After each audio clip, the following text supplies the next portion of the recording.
Since the passage of the California Desert Protection Act, the BLM recognized the problem of off-highway vehicle intrusions into wilderness areas.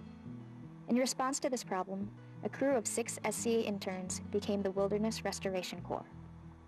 Using a collaborative approach, the crew analyzes, treats, and monitors illegal intrusions throughout the 69 wilderness areas.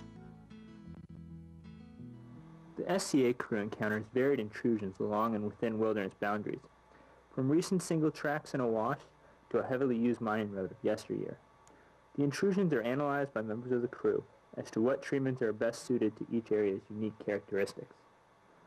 There's basically four characteristics of the intrusion that we have to take into consideration. It's the vegetation, how much of it is, the density, what's there, texture, rocks get moved out of the way, you can see tracks. Color changes sometimes pretty drastically. Any kind of linear features that catch your eye and lead you into wilderness.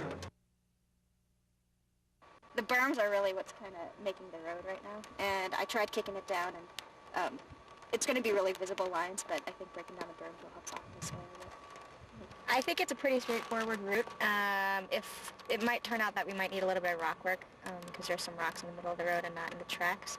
But if we plant well enough, we might not need that at all. I think that plants would be helpful in the route, probably white plants and a few creosotes. But you probably have to keep the creosotes towards the back because most of them look pretty alive here. So our dead creosotes might stand out otherwise. So in review, prior to restoration efforts, the following are considered: vegetation type and density, texture and color differences, and linear features.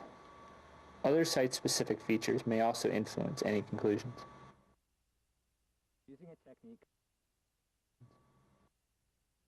Using a technique called pitting